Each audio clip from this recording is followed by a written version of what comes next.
ఓం శ్రీ మహాగణాధిపతయే నమ. ఓం శ్రీ మహాసరస్వత్యై నమ. ఓం శ్రీ గురుభ్యో నమ.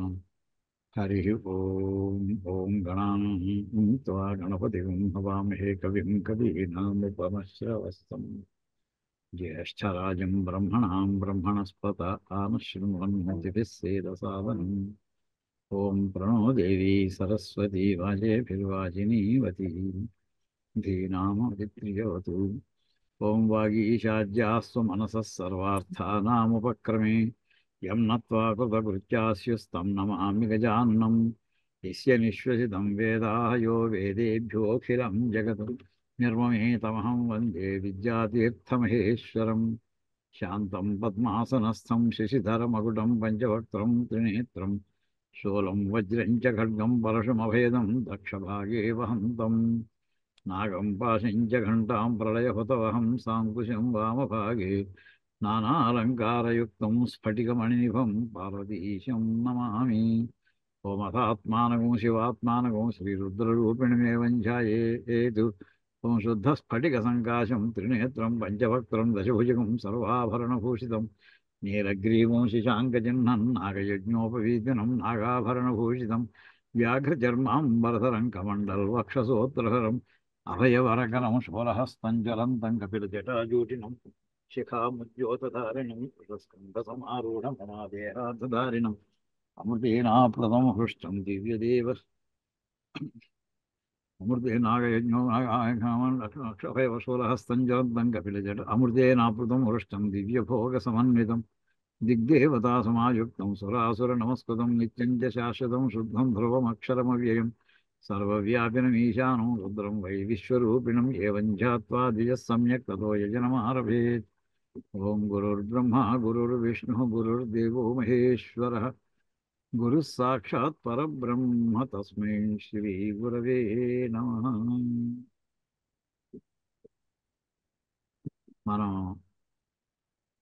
శమకంలో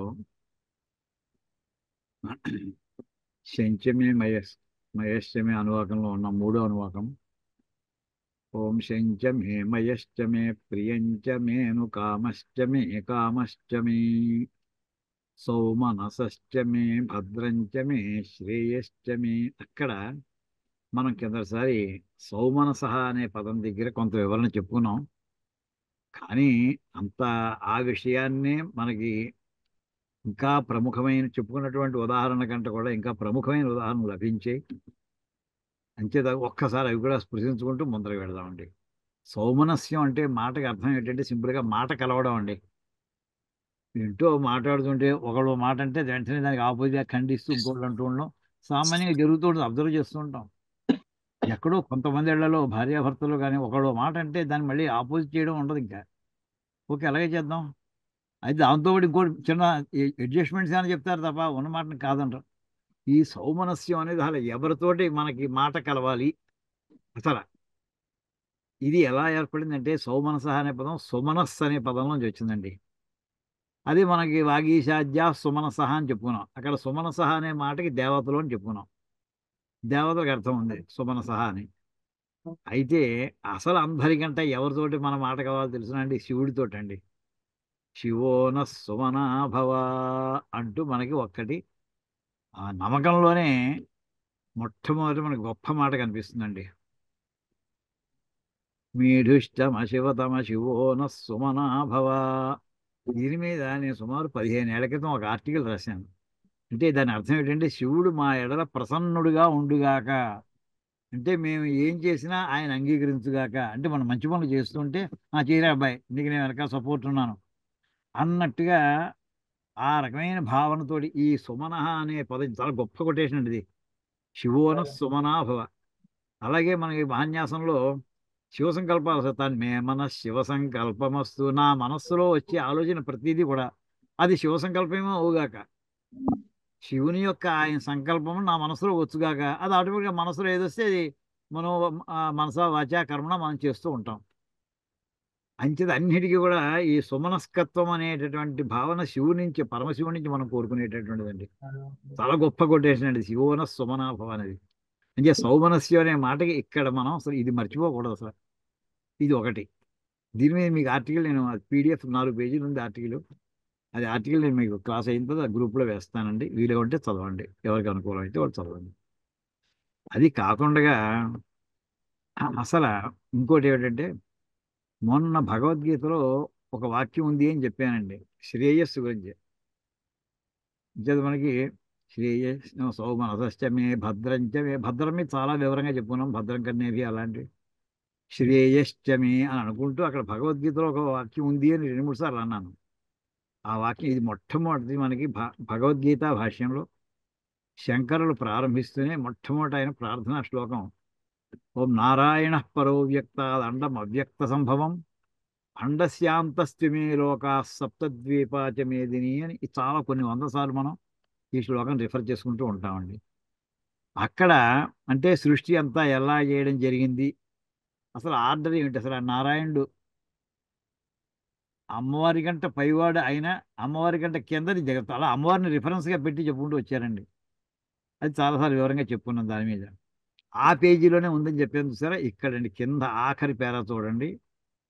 ఇక్కడ అంటే మొదటి పేరాలు ఏం చెప్పాయంటే, జగత్తు సృష్టి చేశాక దీన్ని నిలబెట్టడం కోసమని ధర్మాన్ని మరీచ్యాది మహర్షులని అందరికీ కూడా వాళ్ళకి బోధ చేసి, ధర్మ బోధ చేసి వాళ్ళని అది నిలబెట్టిట్లా ప్రయత్నం చేయమని ఆయన చెప్పాడు. అయితే అదంతా ప్రవృత్తి ధర్మం కనుక, అంటే యజ్ఞయాగాదులతో దాని మీద మనస్సు వెళ్ళని వాళ్ళు కొంతమంది ఉన్నారు, సనక సనందనాది మహర్షులు. వాళ్ళందరికీ జ్ఞాన వైరాగ్య లక్షణమైనటువంటి ఇంకో ధర్మాన్ని ఆయన బోధ చేశాడు. ఆ రకంగా ఒకటి ప్రవృత్తి లక్షణము, ఇంకో నివృత్తి లక్షణము కలిగినటువంటి 2 ధర్మాలని ప్రవేశపెట్టిన తర్వాత అక్కడ చెప్తాడండి ఆయన. శంకరాచార్య వారు చెప్పిన మాట అక్కడ ఉన్న తర్వాత వాక్యం ఇక్కడ చూడండి. జగత స్థితి కారణం ప్రాణినాం సాక్షాత్ అభ్యుదయ నిశ్రేయస హేతు యః స ధర్మ బ్రాహ్మణాద్యై వర్ణిభి ఆశ్రమిశ్చ శ్రేయోర్థిభి అనుష్ఠీయమాన. ఈ జగత్తంతకి నిలబడడానికి కారణం ఏంటి? ధర్మమే. డైరెక్ట్ చెప్పేశారండి. ఇది భూమి ఆకర్షణ శక్తి, లేదా ఇంకో ఆకర్షణ, ఇవన్నీ ఆ భూమి ఆకర్షణ శక్తి కూడా దేని వల్ల వచ్చింది? అది ధర్మం వల్లనే. అన్నిటికీ దీనికే ధర్మో మహానారాయణ ఉపనిషత్ వాక్యం వెంటనే మొట్టమొదటి పదం ధర్మో విశ్వస్య జగత ప్రతిష్ట. ఈ విశ్వం అంతా కూడా, ఈ భూమి ఒకటే కదండి, విశ్వం అంతా నిలబడడానికి ఆధారం ఏంటి? ఆ ధర్మ అంటూ వర్ణిస్తారండి అక్కడ. అంటే జగత్ అంటే విశ్వం కనుక జగత స్థితి కారణం, సృష్టి స్థితిలో సృష్టి చేశాడు. ఇప్పుడు ఈ స్థితి కారణం ఏంటంటే ధర్మము. ఈ ధర్మము ప్రాణినాం, ఇది ఈ ప్రాణులకి జీవులందరికీ కూడా ఎన్ని రకాలుగా ఉంటుంది? అది పైన చెప్పిన ప్రకారం ఒకటి ప్రవృత్తి మార్గము, ఇంకోటి నివృత్తి మార్గము. అంటే మనకు అర్థమయ్యే మాటలో చెప్పాలంటే, ఒకటి అభ్యుదయము, ఇంకోటి నిశ్రేయసము కారణంగా కలిగినటువంటి సహా ధర్మ. అంటే అభ్యుదయాన్ని కలిగించేది అంటే ఇహలోకంలో, ఇహలోకం అంటే పరలోకం కూడా ఇహలోకంలో ఎక్కువైపోతుందండి. పరలోకం అంటే స్వర్గాది లోకాలు, మోక్షానికి లోకాలు లేవండి ఇంకా. ఏమండి? అంచేత ఇహలోక పరలోకాలకు సంబంధించింది అంటే వృద్ధిలోకి వస్తున్నాడంటాం, బాగా పైకి వచ్చాడు అంటుంటాం. ఆ మాట ఏమిటంటే అభ్యుదయం అండి. నిశ్రేయసం అంటే నితాంతం శ్రేయం, శ్రేయస్సు. నితాంతం అంటే ఇంకా అత్యుత్క సుప్రీం, నీకు హితాన్నే కలిగిస్తుంది ఇంకా, అది మోక్షం అండి. ఈ రెండూ కూడా అంటూ అక్కడ ఈ పదం వాడడం జరిగింది అని చెప్పి మనకి కఠోపనిషత్తులోకి అక్కడ వెళ్ళామండి మనం. ఈ అభ్యుదయంలోకి వెళ్ళేప్పటికీ అక్కడ వేళ మనం చెప్పుకుంటూ ఆ అభ్యుదయంలో అతను నచికేతుడికి యమధర్మరాజు రకరకాలు చూపించాడు, వాటన్నిటిలో పడలేదు. అయితే ఇక అభ్యుదయంలో మనం అందరం ఏ మార్గంలో మనం ఈ వేళ చెందుతాం? సన్యాసం తీసుకున్నటువంటి వాళ్ళందరూ కూడా అభ్యుదయ మార్గంలో ఉన్నవాళ్ళమే, గృహస్థాశ్రమంలో ఉన్నవాళ్ళు. దీనికి మనం ఎక్కడ చెప్పుకుంటూ ఉంటామంటే పుణ్యాహ వాచనం అండి. అభ్యుదయము అనే మాట ఏదైతే వచ్చిందో, అభ్యుదయము నిశ్రేయసము, నిశ్రేయసము పూర్తిగా కఠోపనిషత్తు, నచికేతుడి కథ అంతాను. మరి మనలాంటి వాళ్ళకి, అలాంటి వాళ్ళకి మన పుణ్యాహవచనం, పుణ్యాహవచనం అందరం చేయిస్తాం. అందులో ఈ సౌమనస్యం ఇందాక చెప్పిన సరే, శివోన సుమనాభవ అని, సౌమనసశ్చమే అని ఇందాక చమకంలో చెప్పుకున్నటువంటి పదం నాకు పుణ్యాహవచనంలో నాకు సౌమనస్యం లభించుగాక అని ప్రార్థిస్తున్నాడండి ఇక్కడ. అది చూడండి, అందుకోసం ఇక్కడ పుణ్యాహవచనంలో ఒక వాక్యం తీసుకొచ్చాను. ఇక్కడ చూడండి కింద అట్టడుగు నుంచి చూస్తే 2వ వాక్యం పెద్ద చేస్తాను, కనిపిస్తుంది. ఓం పుణ్యాహం దీర్ఘమాయురస్తు శిరోభిమృశేతు శివ ఆపస్సంతు కలశానభిమృశే సౌమనస్య మస్తు. ఈ పుణ్యాహ వాచనం చేయడం దేనికోసం అసలు అంటే నాకు అభ్యుదయము కలగాలి, దేవతలందరూ సంతోషించి నా కోరికలన్నింటినీ కూడా వాడు ఎప్పటికప్పుడు తీరుస్తూ ఉండాలి. అంటే ఆ కార్యక్రమం ప్రారంభించే ముందర నేను పవిత్రుని అయి ఉండాలి. అపవిత్రంగా ఉండి నేను చేస్తా అంటే కుదరదు. అంచేత సంధ్యావం చేసేప్పుడు కూడా అపవిత్ర పవిత్రం అని చెప్పి ముందర పుండరీకాక్షుని స్మరించేప్పటికి పుణ్యం బయలుదేరుతుంది కనుక, ప్రారంభమవుతుంది కనుక, ఆ రకంగానే ఇక్కడ కూడా ఏ పుణ్య కర్మ మనం ప్రారంభించబోతున్నా ముందర మనం పుణ్యాహవాచనం చేస్తాం. అందులో ఏం చెప్తారో చూడండి. అక్కడ బ్రహ్మగారు ఆ కలస అలా ఎత్తు ఈ కింద పెట్టి ఈ పక్క నీళ్లు పోయి ఇలా చేసేస్తుంటాం. అసలు విషయం లోపలికి వెళ్ళలేదు మనం. ఒక్కసారి చూడండి ఎంత గొప్ప విషయాలు ఇందులో, ఎన్ని రకాల మన వృద్ధిని కోరుకుంటూ ఈ మంత్రాలు మనకు మహర్షులు ఏర్పరిచారు చూడండి. అందులో మొట్టమొదటిది అసలు వరుణు. మొత్తం మనకి అభివృద్ధికి ప్రధానమైనటువంటి దేవతల్లో ఒకడు ఎవరంటే జలదేవత అండి, వరుణుడు. దానికి ఆ వరుణుడి తర్వాత ఏంటంటే భూమి. అంటే మనకి జలం తర్వాత భూమి అంటే వాస్తు పురుషుడు. ఈ ఇద్దరు అయిన తర్వాత అప్పుడు బ్రహ్మగారు వచ్చిన తర్వాత చూడండి అక్కడ పుణ్యాహం దీర్ఘమాయురస్తు, నాకు దీర్ఘాయుష్య కలిగించాలయ్యా అని మొట్టమొదటి ప్రారంభమే ప్రారంభం దీర్ఘాయుషం. శివాహ ఆపస్సంతు. ఈ ఆపహ అంటే జలములు అత్యంతము పవిత్రమైన అవుగాక. ఏమో మనం ట్యాప్లో పట్టుకున్నామో, ఎక్కడి నుంచి నిన్నటి నీళ్ళు ఇవాళ వాడుకుంటున్నామో, ఎవరో ముట్టుకున్నామో, ఎక్కడెక్కడ ఎన్ని జరిగాయో తెలీదు. ఆ ఆపహ అంటే జలములన్నీ కూడా శివాహ అత్యంత పవిత్రమైన అవుగాక అంటూనే వెంటనే సౌమనస్యమస్తు హృదయమభిమృషేత్, నా మనస్సులో సౌమనస్యం ఏర్పడుగాక. అంటే నాకు అవతల ఎక్కడ కూడా వైమనస్యం లేకుండా ఉండుగాక. అసూయ ద్వేషము ఇవన్నీ కూడా వైమనస్యం, విమనస్కత్వం. వాళ్ళందరూ స్నేహంగా ఉండుగాక, వాడు కూడా వృద్ధిలో వచ్చుగాక అనేటటువంటి భావన నాలో వస్తూ ఉండుగాక అని చెప్తూ సౌమనస్యం వస్తూ మనకి ఏదైతే చమకంలో అక్కడ సౌమనసస్యమే అనే మాట ఉందో దాని డైరెక్ట్ అప్లికేషన్ ఎక్కడంటే పుణ్యవచనంలో అండి. అది అయిన తర్వాత వెంటనే ఇక్కడ చూడండి. ఇదివరకు ఎప్పుడో చెప్పాను, మళ్ళీ ఒక్కసారి చూడండి. చెప్తూనే ప్రారంభిస్తూనే అపవస్పృశ్య నీళ్లు ముట్టుకుని అక్షతంచారిష్టంచాస్తు. ఈ వాక్యాన్ని అర్థం తెలియకుండా మనం చేసేస్తున్నామండి. మామూలుగా మనకి తెలుసున్నటువంటి మిడిమిడి జ్ఞానంతో కనుక ఈ వాక్యాన్ని అన్వయించుకుంటే అర్థం ఏంటంటే అరిష్టం అక్షయంగా అవుగాక, అంటే కీడు శాశ్వతంగా నాకు కీడు లభించుగాక అని అర్థం చెప్తామండి మన మిడిమిడి జ్ఞానంతో. అరిష్టం అనే మాటకు మనకు అది అర్థం ఒకటే తెలుసు, కీడు, ఏదో ప్రమాదం, ఏదో నష్టం జరిగేటటువంటి క్రియ. అరిష్టించ అక్షతం. అక్షతం అంటే అక్షయం అవుగాక. ఏమండి ఎవరైనా శాశ్వతంగా నాకు అపకారమే జరుగుతుంటుంది కానీ ఎవడైనా కోరుకుంటాడండి భూలోకంలో అసలు? ఎవ్వడూ కోరుకోడు. మరి ఏమిటి ఇక్కడ ఈ మాటకు అరిష్టం? చాలా కాలం నాకు ఈ మాటకి అర్థం దొరక్కపోతే చాలా మందిని అడిగానండి. సెంట్రల్ యూనివర్సిటీలో ప్రొఫెసర్స్ని అడిగాను. చివరికి నాకు అన్నవరంలో ఒక పురోహితుడు చెప్పాడండి. అరిష్టం అనే మాటకు అర్థం ఏంటంటే పురిటి ఇల్లు అని అర్థం అండి. పురిటి ఇల్లు అంటే మనకి పూర్వం పల్లెటూళ్ళలో పెద్ద పెద్ద ఇళ్ళు ఉంటే ఓ గది, పురిటి గది అని ఒక గది ఉండేది. అంటే ఇద్దరు ఇళ్లలో 5 మంది 10 మంది ఉండేవారు. ఎవరెవరు డెలివరీకి వస్తూ ఉండేవారు, అమ్మాయిలో కోడళ్ళు ఎవరెవరు అక్కడ. అది ఓ గది ప్రత్యేകം దానికి కేటాయించి ఉంచేసేవారు. అంటే ఇక్కడ ఏంటంటే అరిష్టం అనే మాటకి పురిటి ఇల్లు అంటే మా పురిటి ఇల్లు ఎప్పుడు అక్షయంగా ఉండి అంటే శాశ్వతంగా గోత్రాభివృద్ధిరస్తూ వంశాభివృద్ధిరస్తూ అంటుంటామండి. అది జరుగుతూ ఉండుగాక. అసలు అర్థం అదండి. అసలు ఏ అర్థం తెలియదు కానీ మనం హాయిగా సేఫ్గా ఉన్నాం. ఈ రకం పామూల అర్థం కూడా తెలిస్తే భయం వేస్తుంది. అసలు అర్థం తెలిసి ఎంత ఆనందంగా అబ్బాయి ఎంత కోరుకున్నారయ్యా వాళ్ళు. అంటే నాకు ఈ లోకంలో నేను ఒక్కడినే జన్మించేసి వెళ్ళిపోయి ఏదో ఎండైపోకూడదు ఈ ఫ్యామిలీ. ఇది శాశ్వతంగా ఉండుగాక, వంశాభివృద్ధి అవుగాక అని చెప్పడానికి అక్షతంచారిష్టంచాస్తు. అయ్యా వెంటనే ఆయన అడిగిన, ఏమండి ఈ వాక్యం అరిష్టానికి పురిటిల్ అనే మాట ఎక్కడుందండి? ఆయన మహాపండితుడు ఆయన. పౌరోహిత్యం అంటే మామూలు టైప్ కాదండి, ఆయన ద్విభాష్యం వారు. ఆయన చెప్పారు రఘువంశంలో ఉందయ్యా. దిలీప మహారాజు ఆయన భార్య సుదక్షిణాదేవి వాళ్ళింటో పురిటిని వర్ణిస్తూ అక్కడ అరిష్టం అనే పదాన్ని వాడారయ్యా అని ఉదాహరణ కూడా చెప్పారండి. ఇది ఇది అయిన తర్వాత మనం అందులో వాడేటటువంటి చూడండి, నాకు ముందు టాపిక్ వచ్చింది కనుక మనం వాడే పదార్థాలు ఏమిటి, ఆ పదార్థాల వల్ల మనకి ఏం ప్రయోజనం కోరుకుంటున్నాం. ఒక పుణ్యవాచనం చేస్తున్నప్పుడే చూడండి, అక్షతలు పెట్టుకుంటాం, పువ్వులు పెట్టుకుంటాం, ఏమండి చిల్లర పెట్టుకుంటాం, తాంబూలాలు పెడతాం, తమలపాకులో పెట్టుకుంటూ ఉంటాం. ఇవి ఏమేమిటి మనకి దీనివల్ల లభించ అక్షతా పాంతు ఆయుష్యమస్తు. అక్షతలు నన్ను రక్షించుగాక. ఎవరైనా వస్తే అక్షతలు వేస్తూ ఉంటామండి. ఏమిటి అంటే అక్షత దేనికంటే ఆయుష్యానికి అది చిహ్నంటండి. అంటే అవతల వాళ్ళకి అక్షతలు వేస్తున్నాం అంటే వాళ్ళ ఆయుష్ వృద్ధి అవుగాక అని కోరుకుంటారట. పుష్పాణి పాంతు. పాంతు అంటే రక్షించుగాక. పువ్వులు రక్షించాలంటే సౌమంగళ్యం చాస్తు. సుమంగళిగా ఎక్కువ కాలం ఉండుగాక నువ్వు.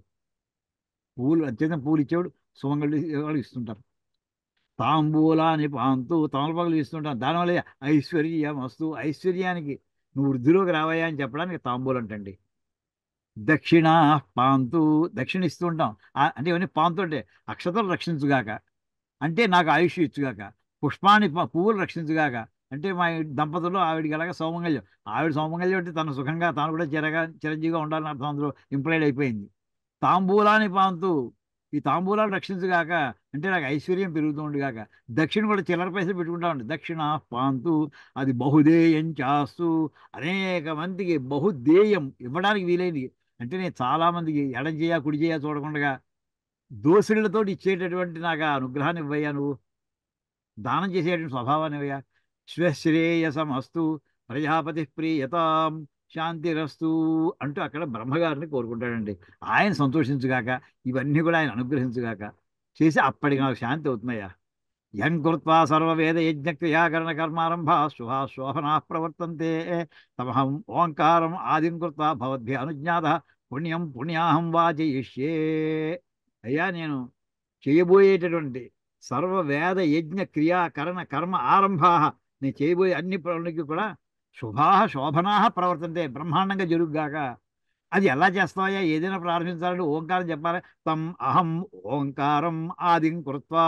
అంచేత నేను ముందర ఓం అని, తర్వాత మీ చేత అనుమతించబడి భవద్భి అనుజాత అనుజ్ఞాత పుణ్యం పుణ్యాహం వాచి, అంటే నేను ఓం పుణ్యాహం ఓం అని, నేను పుణ్యాహం ఇంకా పవిత్రుడైన అయినవాడు అవుగాక అని కాడ ప్రార్థించుకుంటూ ఉంటాడు. అక్కడి నుంచి కొన్ని మంత్రాలు మంత్రాలు చెబుతూ చెబుతూ మధ్యలో మళ్ళీ మన వాక్యాలు వస్తూ ఉంటాయండి.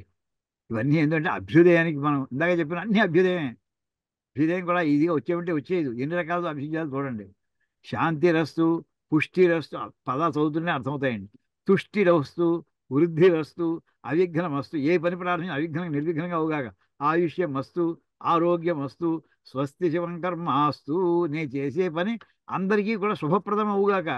కర్మ సమృద్ధిరస్తు. నేను చేసేటువంటి యజ్ఞయాగాదులను కూడా ఎక్కడ లోపాలు లేకుండా సంపూర్ణంగా అవుగా.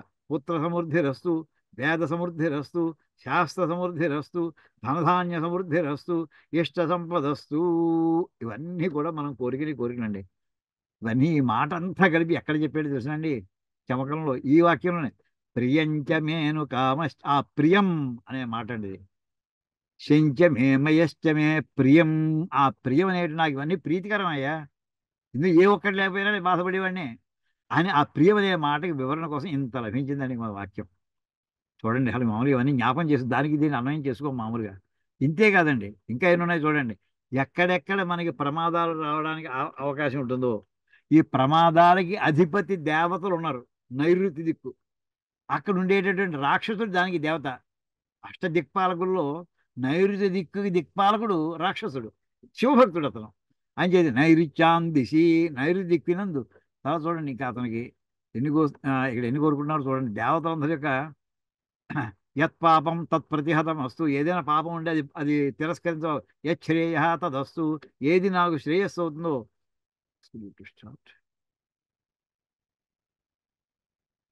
ఏమండి? యశ్రేయస్తదస్తు. ఏది నాకు శ్రేయస్కరం అవుతుందో అది అవుతూ ఉండిగాక. ఇక్కడ దేవతలు మొత్తం పేరు నవగ్రహాల పేరు చదివిస్తున్నాడండి.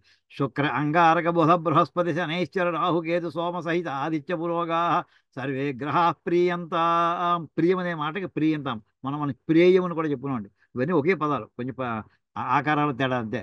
శుక్ర అంగారక. అంగారకుడు అంటే మనకి కుజుడు. బుధ బృహస్పతి. శనైశ్చర రాహు కేతు. సోముడు అంటే చంద్రుడు సోమవారం. సహిత ఆదిత్య ఆదివారం. ఈ వారాలకు అధిపతులైనటువంటి ఈ దేవతలందరూ కూడా ఆదిత్య పురోగా సర్వే. అందరూ కూడా ఆదిత్యుడిని ముందర పెట్టుకున్నటువంటి ఈ గ్రహాలను కూడా ప్రియంతాం. నవగ్రహాలు వాళ్ళ ప్రీతిని పొందుతూ ఉండుగాక. అప్పుడు నా ప్రియంచమే అది సిద్ధిస్తున్నది. ఇంకా కాలం యొక్క లక్షణం ఇంకా తిథి కరణ ముహూర్త జన్మ నక్షత్ర దిగ్దేవతా ప్రియంత. మనకి పంచాంగం అనే మాటకి తిథి వార నక్షత్ర యోగ కరణాలు చెబుతుంటాం. ప్రతిదానికి మళ్ళీ అధిష్టాన దేవతలు చెప్పారండి. ప్రతిదానికి అధిష్టాన దేవతలు చెప్పారు. ఆయా తిథులకు సంబంధించింది అధిష్టాన దేవతలు, కరణము, ముహూర్తాలు, జన్మ నక్షత్రం, దిగ్దేవతలు వీళ్ళందరూ కూడా సంతోషిద్దురుగాక. నైరుత్యాం దిశి శామ్యంతు ఘోరాని. నాకు ఏవైతే మహాఘోరమైనటువంటి పాపాలు, ఆ పాపాలలో వచ్చే పాప ఫలితాలు ఏవైతే ఉంటాయో అవన్నీ కూడా క్షమించుగాక. శామ్యంతు పాపాని శామ్యంతు ఈతివాసం లేకుండా ఉండుగాక అని చెప్పి మళ్ళీ శివాహర్తవ సంతు. నాకు 6 ఋతువులు శుభప్రదముగాక. ఇంకేం మిగిలిందండి ఇంకా? 6 ఋతువులు అంటే ఋతువు 2 మాసాలు, ఆ 12 నెలలు కూడా నాకు సుఖంగా ఉండుగాక అని చెప్పడానికి చాలా అందంగా చెప్తున్నాడండి. శివాహ ఋతవ సంతు. శివాహ ఓషధి. శివాహ అంటే పవిత్రం అవుగాక, నాకు లాభదాయకం అవుగాక. శివాహ ఓషధయ సంతు. శివావనయ సంతు. అహోరాత్రే శివే శాతాం. అంటే వృక్షాలు కానీ లతలు కానీ మొత్తం అంటే పంటలు పాడి పంటలన్నీ శుభంగా ఉండుగాక. తర్వాత అహోరాత్రే శివే శాతం. నా పగలు రాత్రి కూడా సుఖంగా ఉండుగాక. హిరణ్యకశుడు వరాలు ఉంటాయని పెట్టి జ్ఞాపం చేసుకుంటుంటే ఉత్తరే శుభకర్మాన్ని అవిఘ్నం వస్తూ నేను చేయబోయే అసలు కర్మ ఉంది ఇంకాను. ఇంకా ఇదంతా ప్రియాంబులే. అది అవిఘ్నంగా ఉండుగాక. నిరుత ఉత్తరోత్తర మహా అహరహర అభివృద్ధిరస్తూ. ఉత్తరోత్తరం అహరహ. ఏ రోజుగా ఆ రోజు ఇంకా వృద్ధిలోకి నేను వెళుతూ ఉందును గాక. ఉత్తరోత్తర శుభా క్రియా సంపద్యంతాం.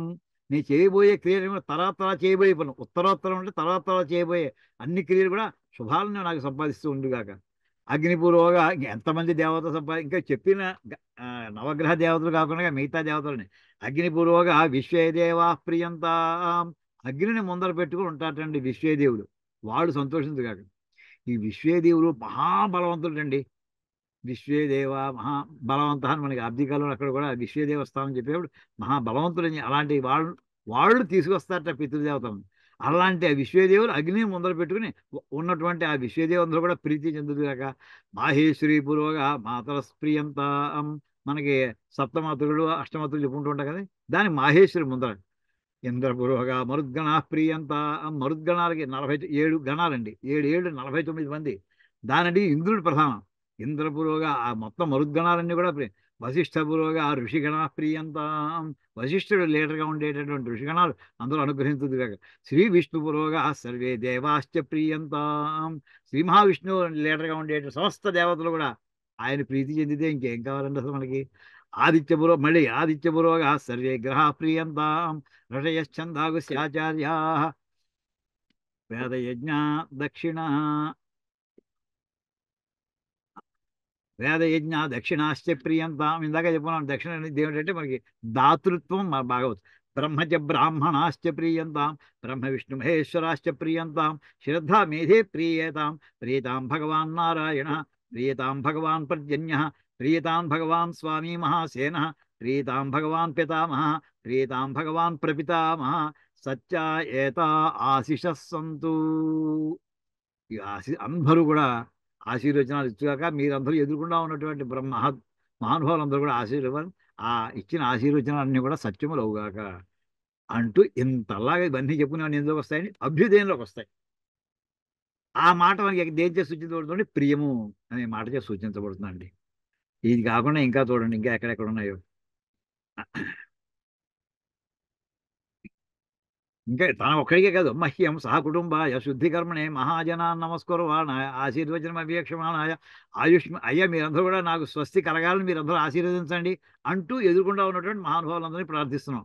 సహకుటుంబాయ మొత్తం కుటుంబంతో అందరికీ కూడా అందరితో కూడినటువంటి నన్ను ఆశీర్వదించండి అని అలా వృద్ధిలోకి రావాలి చెప్పండి. తర్వాత ఆశీర్వచనం కోరుకుంటున్నాను అని అంత అలా మొత్తాన్ని చెప్పుకుంటూ వచ్చిన తర్వాత ఇలాగా ఇక్కడ చూడండి ఆఖరి ఇంకా ఇక్కడ పెద్ద వాక్యాలు చెప్తారండి.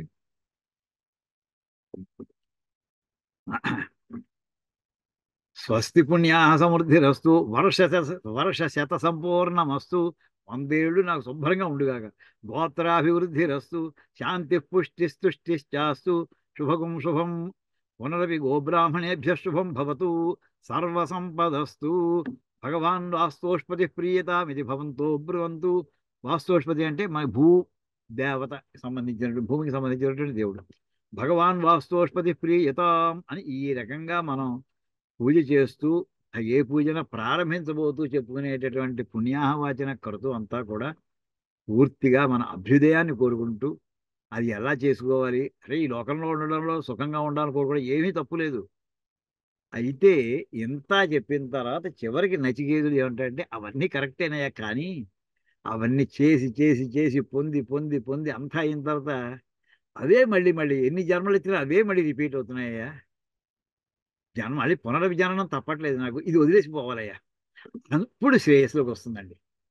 అది అక్కడ మనకి ఆ అనువాదం అక్కడి నుంచి అందుకుంటుంది. అందుకోసమే మనం నచికేతోపాఖ్యానం ఎన్నిసార్లు చెప్పుకుంటూ ఉంటాం. ఇక్కడ మనం ఇది ఆల్రెడీ చెప్పుకున్నాం. ఈ శ్లోకాలు 2, 3 శ్లోకాలు చెప్పుకున్నాం మనం. అదే దాంట్లో కూడా మనం ఈ శ్లోకం మనం చెప్పుకున్నాం. శ్రేయశ్చ ప్రేయశ్చ అలా మాట చెప్పుకున్నాం అండి అక్కడ. తర్వాత అది అయిపోయిన తర్వాత నెక్స్ట్ ఇక్కడ చూడండి. దూరమేతే విపరీతే విషూచి అవిద్యాయా చ విద్యేతి చ అజ్ఞాత విద్యాభీప్సితం నచికేతసం మన్యే నత్వా కామా బహవో లోలుప్యంత అలోలుపంత. ఈ రెండు కూడా డయామెట్రికల్లీ ఆపోజిట్ అయ్యా. ఏమిటంటే ప్రేయస్సు శ్రేయస్సు కూడా. విషూచి విపరీతమైనటువంటి ఫలాలను ఇచ్చేటటువంటిది. ఒకటేమో కోరుకున్నటువంటి అన్ని ఇస్తుంది, కానీ తాత్కాలికం. తాత్కాలికం అంటే ఒక జన్మ కొన్ని జన్మలతో అయిపోతాయి. జీరో బ్యాలెన్స్ వచ్చి తీరతావు. మళ్ళీ చేస్తే మళ్ళీ జీరో, ఎప్పటికైనా జీరో బ్యాలెన్స్గా వస్తాయి. ఇన్ఫినిటీ బ్యాలెన్స్ రాదు. అది రెండోదో శ్రేయస్సు, అది ఇన్ఫినిటీ బ్యాలెన్స్. అక్కడ వెళ్ళిన తర్వాత మళ్ళీ వెనక్కి రావడానికి క్వశ్చనే లేదు. ఆ రెండింటికి కారణం ఏంటి అంటే అవిద్య విద్య. ఆ ఇందాక చెప్పినటువంటి కోరుకునేటటువంటి కోరికలు చెప్పేటటువంటి అభివృద్ధి అదంతా ఏదైతే ఉందో అదంతా అవిద్యా కారణం. మోహం విద్య వైరాగ్యం కారణం. ఈ అంచేది విద్య నువ్వేం కోరుకుంటున్నావయ్యా? విద్యను కోరుకున్నావు. అదే అడుగుతున్నావు, బ్రహ్మ విద్యను అడుగుతున్నావయ్యా. నిన్ను ఎక్కడా కోరికలు ఎక్కడా కూడా నిన్ను ఆ లొంగ తీసుకోలేకపోయాయ్యా అంటూ ఇక్కడ యమధర్మరాజు అతన్ని పోగొడుతుంటే అప్పుడు ఈ వాక్యాలు చూడండి. కర్మఫలకి అనిశ్చిత జానామ్యహం శేవధిరిచ్చ నిత్యం నహ్యధ్రువై ప్రాప్యతే హి ధ్రువం తతో మయా నాచికేతశ్చితోగ్ని అనిత్యైర్ద్రవ్యై ప్రాప్తవానస్మి నిత్యం అనేప్పటికీ నువ్వు మొత్తం తెలుసుకోవాల్సినటువంటిది చాలా గొప్ప తెలుసుకున్నావయ్యా అనేప్పుడు అందుకోసం ఇతను అంటాడు, అందుకేసే మహానుభావ నేను నిత్యమైనటువంటి దాన్ని పొందాలని నేను కోరుకుంటున్నానయ్యా. అప్పుడు నచికేతుని యొక్క త్యాగానికి ఇతను ప్రశంసిస్తూ చెప్తాడండి. కామస్యాప్త్యం జగత ప్రతిష్టాం క్రతోరనంత్యమభయస్య పారం స్తోమమహదుర్గాయం ప్రతిష్టాం దృష్ట్వా ధృత్యా ధీరో నచికేతోత్య సరాక్షి. కామస్య ఆప్త్యం ప్రతిష్టాం, కోరికల యొక్క బౌండరీ దాటేసి వెళ్ళిపోయాడండి తను. క్రతో అనంత్యం అభయస్య పారం, యజ్ఞ పవిత్రమైనటువంటి ఇది మామూలు సామాన్యమైనది కాదు. ఈ కోరికలతో ఉండే సముద్రాలు లాంటివి, దాన్ని దాటి వెళ్ళాడయ్యా. అటువంటి దీన్ని దాటి చివరికి ధీర అంటే మనం నిర్వచనం చెప్పుకున్నామండి. అటువైపుకి చూడకుండా ఇటువైపుకి అభ్యున్నతికి దాటికేసి చూడకుండా అభ్యుదయం వద్దు, నాకు నిశ్రేయసమే కావాలి అంటూ అక్కడ చెప్తూ త్వంతు కామస్య ఆప్తిం, ఇక్కడ ఈ భాష చెప్పుకుందాం సరదాగా. త్వంతు కామస్య ఆప్త్యం సమాప్త్యం, కోరికల యొక్క ఎండ్ని అంటే బౌండరీని అత్ర ఏవ ఏవ సర్వే కామా పరిసమాప్త. అన్ని కోరికలకి ఆఖరి లిస్టు అయిపోయింది అనుకోండి. అయిపోయింది మొత్తం కోరికల లిస్ట్, కొత్త కోరికలు రావట్లేదు. అయిపోయింది, పాత కోరిక అయిపోయింది, టిప్పులు ఇట్టుకుంటూ వెళ్ళిపోయింది, ఇంకేం లేవు. అది అంతవరకు వెళ్ళేవయ్యా నువ్వు. జగత సాధ్య ఆత్మ సమాధిభూత అధి దైవాదే అంత కంగారు ఏం లేదు కదా. ప్రతిష్టాం సర్వాత్మకత్వాత్ క్రతో ఫలం హైరణ్య గర్భం పదం అనంత్యం ఆనంత్యం అభయస్య చ పారం పరాం నిష్ఠాం స్తోమం. అంటే ఇదంతా కూడా నువ్వు ఈ బ్రహ్మ వరకు, చతుర్ముఖ బ్రహ్మ వరకు ఉన్నవన్నీ కూడా కోరికలు లోబడినటువంటి, దాన్ని దాటి కూడా అడుగుతున్నావు అయ్యా అంటూ అక్కడ ఆ వాక్యాలకు సంబంధించినటువంటి ఇక్కడ మనం ఇక్కడ చూస్తున్నామండి. అస్తిత్యేవ ఉపలబ్ధస్య తత్వభావ ఇక అస్తిత్యేవోపలబ్ధవ్యస్తత్వభావేన చోభయోః అస్తిత్యేవోపలబ్ధస్య తత్వభావ ప్రసీదతి. ఇక్కడ అస్తి ఇతి ఏవ ఆత్మ ఉపలబ్ధవ్యః, ఆ ఆత్మ యొక్క లక్షణం గురించి చెప్తూ అది దానికి ఏం లక్షణం? తెల్లగా ఉంటుందా, నల్లగా ఉంటుందా, పొడుగ్గా ఉంటుందా, పొట్టిగా ఉంటుందా, బరువుగా ఉంటుందా, తేలిగ్గా ఉంటుందా, ఏ లక్షణం లేదయ్యా. అలక్షణం మనకి చెప్పుకున్నామండి. అలక్షణం, దానికి ఏ లక్షణం లేదు. మరి ఎలా ఉందయ్యా? ఒకటే లక్షణం ఉంది. అస్థి, ఉంది. ఉన్నది అనేటటువంటి ఒక్కటే లక్షణం దానికి. ఇంకా రెండు లక్షణం లేదండి దానికి. అస్థి ఇత్యేవ ఆత్మ ఉపలబ్ధవ్య సత్కార్య బుద్ధ్యాది ఉపాధి. ఈ బుద్ధి మొదలైన వాటన్నిటికీ కూడా ఆధారం. యదాతు తద్రహిత అవిక్రియ ఆత్మ కార్యంచ కారణ వ్యతిరేకేణ నాస్తి. వాచారంభణం వికారో నామధేయం వృత్తికేచ్యేవ సత్యం. వికారం అనేది ఒక కొండ ఉన్నది అంటే ఆ కొండకి అది తయారైన వస్తువు. వికారం అంటే తయారైనట్టు. వికారం అంటే మనకి అసహించుకునేది కాదండి. వికారం అనగా తయారైన వస్తువు. తయారైన వస్తువుకి రా మెటీరియల్ ఏదో ఉండాలి.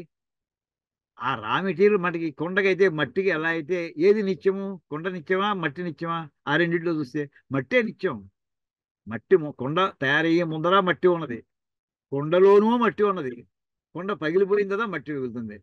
అలాగా మొత్తం ఈ వాటన్నిటి కూడా అన్ని సమస్తమైనటువంటి జగత్తులో అన్ని వస్తువులు ఎప్పుడో అప్పుడు అవి నశించివే. ఈవేళ ఉన్నాయి. ఇవి పుట్టని క్రితం కూడా ఒకటి ఉంది. ఇవి పుట్టిన తర్వాత ఇప్పుడు కూడా ఉంది. ఇవన్నీ నశించిపోవడం అంటే ధ్వంసం అయిపోవడం కాదండి. అంతర్హితం, కనిపించకుండా పోవడం.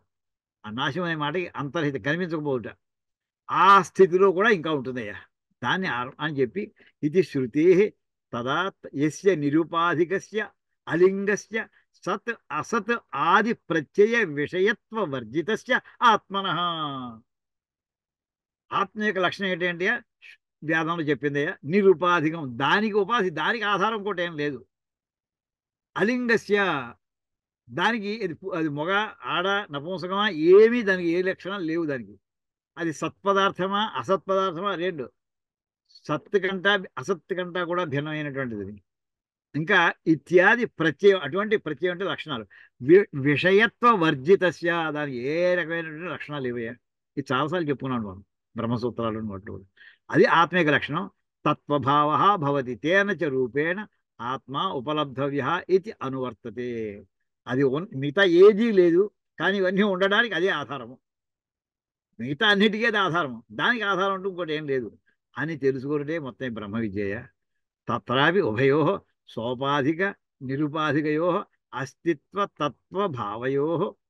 అంటే ఈ రెండింటికి ఉపాధితో కూడి ఉన్నటువంటిది నిరుపాధికం. ఇప్పుడు మనకి ఉపాధితో కూడి మనందరూ కూడా ఉపాధితో కూడి ఉన్నాం. ఓ శరీరం ఉంది. ఆ శరీరం ఉంది కానీ మనం నిలబడి ఉన్నాం. శరీరం లేకపోతే మనం ఎక్కడ ఉంటాం? ఇక్కడ. అయితే నిరుపాధికం, దానికి పరబ్రహ్మము. అది దేనికి ఉపాధి అక్కర్లేదు. ఇప్పుడు కరెంటు వైర్లో ఉందండి, తీగలో ఉంది. తీగకి తీగ ఉపాధి. లేదా దానిపైన రబ్బర్ వేసి ఉంటుంది మనకి ఇన్సులేషన్. ఆ ఇన్సులేషన్ అది ఉపాధి దానికి. అలాగా నిరుపాధికం. ఆ కరెంటుకి ఏం అక్కర్లేదు, అది వెళ్ళిపోతుంది. అది కరెంటు తీగలో దాని కరెంట్ ఎలాగైనా వెళ్ళగలదు అది. కానీ మిగతావన్నీ కూడా ఉపాధి మనకు ఉంటుంటాయండి. తర్వాత ఇలా చెప్పుకుంటూ దీని మీద మనకి అపూర్వమైనటువంటి భాష్యాన్ని అందించారండి శంకర్లు. యదా యస్మిన్ కాలే సర్వే కామాః కామయితవ్యస్య అన్యస్య అభావాత్ ప్రముచ్యంతే విశీర్యంతే. ఎప్పుడైతే సమస్తమైన పెద్ద కోరికల లిస్ట్ అంతా కూడా అని కూడా కోరుకునేటటువంటి, ఇందాక మనం ఎంత లిస్ట్ చదువుకున్నాం చూడండి. తుష్టి అనేక చదువుకున్నాం, పుణ్యవచన అన్ని కోరికలు ఇవన్నీ కూడా. అది కావాలి, ఇది కావాలి, అలా ఉండాలి, ఇలా ఉండాలి, వంశాభివృద్ధి, అది ఎన్నో కోరుకున్నాం. నిజమే. ఇంకా మోక్షం మనకి వైరాగ్యం ఇంకా రాలేదు. రాసినప్పుడు అవన్నీ కోరుకోండి. ధర్మ మార్గం చేసుకుంటూ పెడతాం. దాన్ని ప్రవృత్తి ధర్మం అన్నారు. కానీ ఎవరైతే నివృత్తి ధర్మంలో నిర్ణయించుకున్నాడో ఇంకా నాకు కోరికలు లేవు గీతకి చేస్తున్నాడు అంతే. కామైతవ్యస్య, ఏవైతే వేటినైతే అన్యస్య ఇంకా కోరుకోవలసినటువంటి ఇంకా ఏ కోరిక కూడా అభావాతి లేదు, అప్పుడు ఈ కోరికల లిస్ట్ అంతా కూడా కింద పడిపోతుంది. ప్రతి కోరిక ప్రముచ్యంతే, వాడు కోరికల నుండి దూరం పడిపోతాడు వాడు. విశీర్యంతే, కోరికలన్నీ కూడా శిథిలం అయిపోతాయి. ఏ అస్య ప్రాక్ ప్రతిబోధ బోధాది విదుష హృదయ బుద్ధౌ శ్రితా ఆశిత.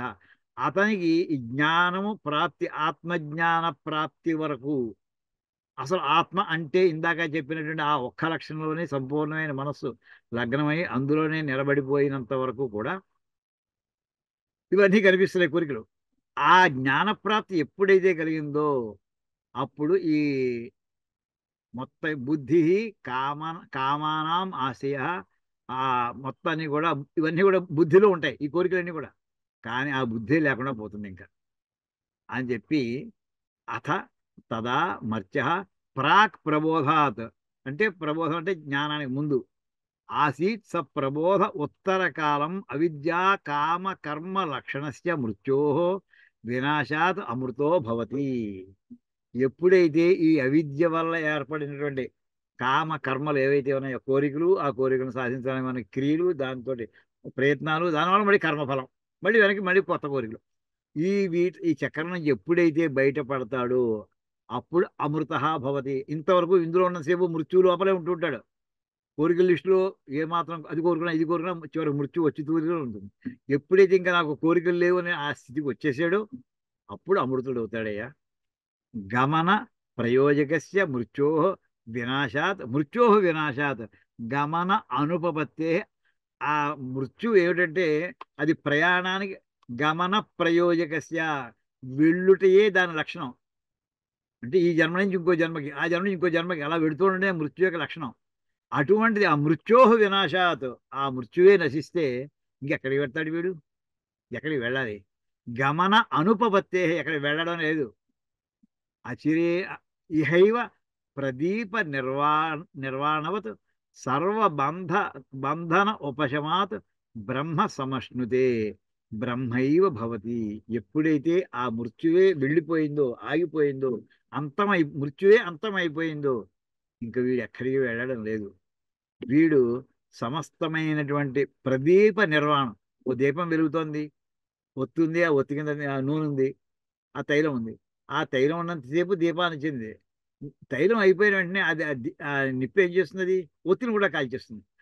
ప్రదీప నిర్వాణవతు, ప్రదీప నిర్వాణం అంటే మొత్తం ఆ, ఒత్తితో సహా సమస్తం కాలిపోయిన తర్వాత సర్వబంధన ఉపశమాత్, సమస్తమైనటువంటి బంధాలు తెగిపోయిన తర్వాత ఇంకేమవుతుంది, బ్రహ్మ సమష్ణుతి. అప్పుడు బ్రహ్మమునే అనుభవిస్తాడు. అంటే ఏంటంటే బ్రహ్మైవ భవతి, పరబ్రహ్మమే అయిపోతాడు అతను అంటూ ఇక్కడికి. ఇది యాక్చువల్లీ శ్రేయస్ అంటే అంటూ ఆ మాట మీదే కదా పునః కామానాం మూలత వినాశ ఇత్యుచ్యతే. ఇంకా కోరికలు ఎప్పుడు కామానాం మూలత, ఈ కోరికల లిస్ట్ ఎప్పుడు పోతున్నాయా అని అడుగుతున్నాడు. యదా సర్వే ప్రభిజ్యంతే హృదయస్యేహ గ్రంథయ అథ మృత్యో అమృతో భవతి ఏతావత్ ఆ, ఏతావధ్యనుశాసనం. ఈ హృదయంలో ఈ కోరికల ముడి, పెద్ద ముళ్ళు కూర్చున్నాయి ఇవన్నీ కూడా. అటువంటి యదా సర్వే ప్రభిజ్యంతే, హృదయంలో ప్రాణానాం గ్రంథి రసి, ఆ గ్రంథి అంటాం, గ్రంథి అంటే ముడి, అన్ని ముళ్ళేసి కూర్చున్నాయి కోరికలు. ఈ కోరికలు ఉండేటివన్నీ హృదయంలో ఎప్పుడైతే ఈ ముడులు వేసినటువంటి ఈ కోరికలన్నీ కూడా, అంటే ముళ్ళన్నీ కూడా ఒక్కసారి ప్రభేదం అయిపోతాయో, ముక్కలు ముక్కలు అయిపోతాయో, అంటే ఆ ముళ్ళన్నీ తెగిపోతాయో, అప్పుడు వాడు అమృతుడు అవుతాడయ్యా. అమృత భవతి ఏతావత్ అనుశాసనం. ఇదయ్యా నిర్వచనం. అంతవరకు కూడా మృత్యువు లోపల ఉంటుంటాడు. అది అయిపోయిందో, ఎప్పుడైతే కోరికలు పగిలిపోయాయో, కోరికలు లేవు, వాడు అమృతుడు అవుతాడయ్యా. ఈ విషయం ఏంటంటే ఇదంతా కలిపి దీన్ని శ్రేయస్సు అంటారు అని, ఈ రకంగా మనకి శ్రేయస్సుకు సంబంధించినటువంటి కొన్ని వాక్యాలు మనం ఇక్కడ చెప్పుకున్నాం. ఏమండి, ఇంకా దీని తర్వాత ఇంకా చాలా ఉన్నాయి. ఇది కాకుండా శ్రేయశ్చ మే వస్యస్తసౌ మనసశ్చ మే భద్రంచ మే శ్రేయశ్చ మే వస్యశ్చ మే. ఇంకా వస్య అనే పదం ఉందండి. వస్య అంటే భాష్యం ఏం చెప్పారు చూద్దాం ఒకసారి, భాష్యంలోకి వెళదాం.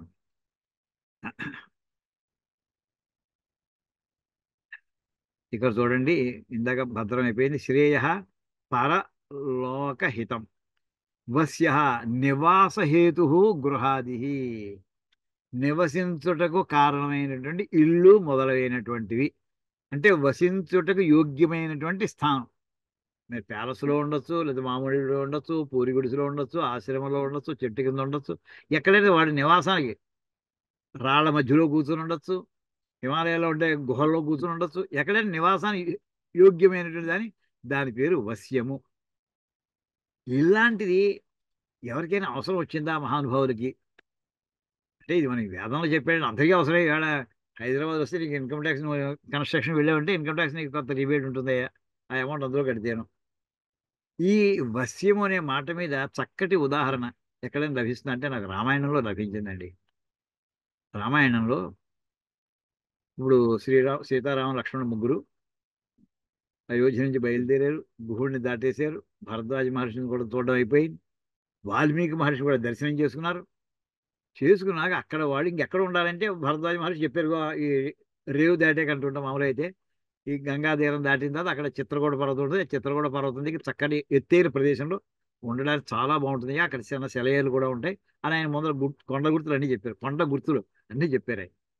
అక్కడికి వెళ్ళినప్పుడు అండి వీళ్ళు కట్టుకున్న పర్ణశాల ప్రదేశం మొట్టమొదటి అక్కడ కట్టుకుని చిత్రకూటలో కట్టుకున్నారండి. అక్కడ ఉండేటువంటి ఆ ఘట్టంలో ఈ పదం కనిపిస్తుందండి.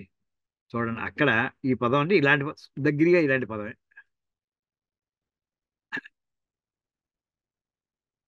మునయశ్చ మహాత్మానో వసంత్యస్మిన్ శిలోచ్చయే అయం వాసో భవేత్తాత వయమత్ర వసేమహి అని రాముడు లక్ష్మణుడితోటి అంటుంటాడండి. అక్కడ మునయశ్చ మహాత్మాన వసంతి అస్మిన్ శిలోచ్చయే అంటే రాళ్లతో కూడి ఉన్నటువంటి ఈ గుట్ట మీద, అంటే ఈ పర్వతం మీద, ఈ శిఖరం దగ్గర మహర్షులు అందరూ నివసిస్తూ ఉంటారయ్యా. ఇటువంటిది బహుమూల ఫలహ రమ్య. ఇక్కడ కంద దుంప లాంటివి లేదా చిలకడ దుంపలు ఇలాంటివి అన్నీ దొరుకుతాయి. మూలాలు, మూలం అంటే అవి ఫలాలు ఉంటాయి, పళ్ళు ఉంటాయి, మామిడి పళ్ళు ఉంటాయి, పనస పళ్ళు ఉంటాయి, ఏ విధంగా రకరకాలు కోసుకు తినడం తప్ప ఏం కాదు.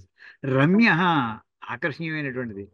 స్వాజీవ ప్రతిభాతిమే, అవి ఎంతో ప్రాణం లేచి వచ్చేట్లా ఉన్నాయి అని అంటూ ఇక్కడ మనం ఇక్కడ మనం నిర్మాణం చేసుకుందాము. అసలు ఆ ప్రాంతం ఎలా ఉందో సందర్భం వచ్చింది కానీ ఒక్కసారి రామాయణంలో ఆ ఘట్టంలో వెనకాల శ్లోకాలు కూడా చూద్దామండి. శ్రీ ముగ్గురు నడిచి వస్తున్నారు, ఇంకా కొండ ఎక్కుతున్నారు. వెళ్తుండగా అక్కడ చూడండి ఆ వాక్యాలు, అంటే మన సందర్భం వచ్చినప్పుడే ఆ 4 శ్లోకాలు అటు ఇటు కూడా చూస్తే ఆనందంగా ఉంటుంది. ఆదీప్తానివ వైదేహి సర్వతః పుష్పితాన్నగాన్ స్వైః పుష్పైః కింశికాన్ పశ్య మాలిన శిశిరాత్యయే. హే వైదేహి, జానకి, చూడు ఇక్కడ ఎలా ఉందో. ఈ పర్వతాలన్నీ ఎలా ఉన్నాయంటే చెట్లు నగం అనే మాటకి పర్వతం అని అర్థం, చెట్లు. ఈ చెట్లన్నీ కూడా శుభ్రం ఎంత బాగా పూసేవి చూడు. పుష్పితాన్, పుష్పవంతములైనటువంటి ఈ వృక్షాలన్నీ కూడా, ఈ వృక్షాలన్నీ ఉండడం వల్ల పర్వతం కూడా పూర్తిగా పువ్వులతో నిండిపోయినట్టు కనిపిస్తుంది కూడా అర్థం చెప్పొచ్చు. అది మనకి సుందరకాండలో ఆ వాక్యం వస్తుందంటే రావణాసురుడు ఏంటో వాల్ పెయింటింగ్ మీద ఎలా వేయించుకున్నాడు అది ఒకటి చెప్పుకున్నాం మనం. ఆ వాల్ పెయింటింగ్ ఎలా ఉందో అక్కడ చెప్తే ఇవన్నీ కూడా అక్కడ వర్ణనలు వస్తాయండి. ఇక్కడ ఇక్కడ ఏమున్నాయంటే క్యూషిక పుష్పాలండి, ఎర్రటి పువ్వులండి. అంటే మనకి చూడండి నిద్రగన్నేరు చెట్లు అంటే మనకి వస్తుంటాయి కొన్ని పచ్చడి పసుపచ్చ పువ్వులు, అది ఓన్లీ మనకి బ్లూ కలర్ పువ్వులు అని మనకి రోడ్ల మీద పక్కన వేస్తుంటారు. అంటే కాయలు కాయవు మామూలుగా, ఇలాంటి పువ్వుల కోసం నీడ కోసం వేసేటటువంటి అలాంటి దాంట్లో క్యూసిక వృక్షం అంటే మనకి మోదుగు చెట్లు. మోదుగు పువ్వు ఎర్రగా ఉంటుందండి. స్వై పుష్పై కింసుగాన్ పుష్య, ఆ చెట్లకు ఉన్నటువంటి ఎర్రటి పువ్వులు చూడు ఒకసారి. మాలిన శిశిరాత్యయే, ఇవన్నీ కూడా మాలగట్టి మామూలు ఎలా ఉన్నాయి, అన్ని కూడా దండగట్టినట్టుగా ఉన్నాయి వరుసగా, ఈ చెట్టుకి ఆ చెట్టు కలుసుకుని. పశ్య భల్లాతగాన్ బెల్వాన్ నరై అనుపసేవితాన్. సామాన్యంగా మారేడు దళాలు ఉన్నాయంటే వెంటనే అక్కడ మనుషులు ఎవరైనా ఎక్కువ ఉంటే వెంటనే గవ కోసేస్తారు, రుద్రాభిషేకానికి శివ పూజలను వాడేస్తుంటారు. కానీ ఇక్కడ అనుపసేవితాం, మనుషులు ఎవరు ఇక్కడ ఎక్కువ తిరగట్లేదు. అంచేది చెట్టుకు ఉన్నటువంటి బిలవదళాలని అక్కడే ఉన్న చెట్టునే ఉండిపోయాయి. ఫల పుష్పై అవనతాన్ నూనం శక్ష్యామ జీవితం. ఇక్కడ ఈ చెట్లకు ఉన్నటువంటి పళ్ళు కాయలతోటి ఆ బరువుకి చెట్లని వంగేయటండి. ఇది మనకి సుభాషితాల్లో మనకు అదో వస్తుందండి. తరువులు అతిరస ఫలభార గురుతగాంతో చిన్నప్పుడు ఎప్పుడో చదువుకుని పద్యాలు. తరువులు అతి రస ఫలభార, బాగా లోపల రసంతో నిండిపోయినటువంటి పళ్ళ గుత్తులు గుత్తులుగా ఉండడంతో కొమ్మలు కూడా కిందకు వారిపోయి ఉన్నాయండి. అలా ఉన్నాయి ఇక్కడ. ఫల పుష్పై అవనతాన్, పువ్వులతోటి పళ్ళతోటి కూడా వంగి వంగి ఉన్నటువంటి కొమ్మలు కలిగినటువంటి దాంతో నూనం శిక్ష్యాం, ఇక్కడ హాయిగా జీవించవచ్చు మనం. పశ్య ద్రోణ ప్రమాణాన్ని లంబమానాన్ని లక్ష్మణ, అక్కడ తేనెపట్లు మధుని మధుకారీభి సంభృతాన్ని నగే నగే, చెట్టు చెట్టుకి తేనెపట్టు పట్టేసేయ. ఎలా ఉన్నాయి? ద్రోణ ప్రమాణాన్ని, ద్రోణం అంటే మామూలు దొన్నె, పెద్ద సైజు దొన్నెలండి. మనకి ఏదో ఆర్థికాలు చిన్న చిన్న దొన్నెలు చేస్తారు, 2 అంగుళాలు 3 అంగుళాలు పొడుగు కూడా ఉండవు. అలా కాదు, పెద్ద గిన్నెలాగా, డీస గిన్నెలు అలాంటి సైజుల్లో లంబ వేలాడుతున్నాయి తేటిపట్లన్నీ కూడా. లంబమాన అని అది చూడవే లక్షణ. అంటే ఏమిటి, రేపు పొద్దున్న వేది పట్టరాల్సి వస్తుంది అది. ఏష క్రోశతి నచ్చూహ నచ్చూహస్తం శిఖి ప్రతికూజతి. ఇక్కడ ఒక పక్షి కూస్తుంటే వెంటనే నెమలి మడి కూస్తుంది. సామాన్యంగా కోయిలు కూసేప్పుడు చూడండి, వసంతకాలం వచ్చేవాడండి, ఇంట్లో పిల్లలు కోయిలు చెట్ల, మన దగ్గరలో చెట్లు ఉంటే చెట్ల నుంచి కూస్తుంటే వీడు కూడా ప్రారంభిస్తారు వెంటనే కూ అంటున్నాం. అలా మడి ప్రతిధ్వని అనమాట.